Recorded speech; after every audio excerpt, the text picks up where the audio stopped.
തൊപ്പിക്കോയിൻ കാണിക്കാം. വലിയ സംഭവമല്ലടാ. നമ്മൾ ചെയ്യാൻ ഉദ്ദേശിക്കുന്നത് എന്താ വെച്ച് കഴിഞ്ഞാൽ ഒരു കൈ അടുത്ത കയ്യിലേക്ക് ഇൻവിസിബിൾ ആയിട്ട് പാസ് ചെയ്യാൻ നോക്കണം. ചെയ്യുന്ന സംഭവം ഭയങ്കര സിമ്പിൾ.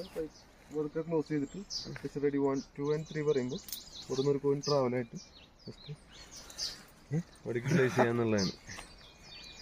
പ്രാവശ്യം ഞാൻ റിപ്പീറ്റ് ചെയ്യാം, അപ്പോൾ അത് ഈസി ആവും. ജസ്റ്റ് കോയിൻ നമ്മൾ ഒരു കയ്യിൽ പ്ലേസ് ചെയ്തു. 1 more ടൈം ജസ്റ്റ് കൈ ക്ലോസ് ചെയ്ത് 1 2 3 പറയും പാസ് പറയുമ്പോൾ കൈ ഇങ്ങനെ കൊടുത്ത് ജസ്റ്റ് ഒരു കോയിൻ എടുക്കുന്നുണ്ട്. ജസ്റ്റ് ലെഫ്റ്റിൽ പ്ലേസ് ചെയ്തു. ഒരു കോയിനും കൂടി ഞാൻ ജസ്റ്റ് ലെഫ്റ്റിലേക്ക് പ്ലേസ് ചെയ്തു. കൺഫ്യൂഷൻ ഇല്ല. 2 കോയിൻസ് നമ്മൾ ജസ്റ്റ് ലെഫ്റ്റിൽ പ്ലേസ് ചെയ്യാണ്. നമ്മൾ ജസ്റ്റ് 2 കോയിൻ ഈ കയ്യിലും പ്ലേസ് ചെയ്യും. ഒരു പ്രാവശ്യം റിപ്പീറ്റ് ചെയ്യുകയാണെങ്കിൽ ജസ്റ്റ് റെഡി 1 2 3 4 കോയിനോ. എന്താ സംഭവം ഭയങ്കര സിമ്പിളാ. നിന്റെ പേരെന്നിട്ട് എമിൻ്റെ കയ്യിൽ നിന്ന് ഓപ്പൺ ചെയ്താൽ എങ്ങനെയാ ജസ്റ്റ് 3 കോയിൻ കാണിക്കാം. എമിൻ്റെ കയ്യിലേക്ക് പ്ലേസ് ചെയ്യാം. ക്ലോസ് ചെയ്ത് പെട്ടെന്ന് സ്ട്രോങ് ആയിട്ട് ക്ലോസ് ചെയ്ത് ഒന്ന് സ്ട്രോങ് ആയിട്ട് പിടിക്കുക.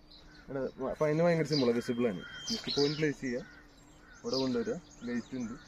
റെഡി 1 2 and 3 പറയുമ്പോൾ പേന്ന് ചെക്ക് ചെയ്ത് നോക്കാം. പേന്ന് തിരിച്ചിട്ട് ചെക്ക് ചെയ്ത് നോക്കാം.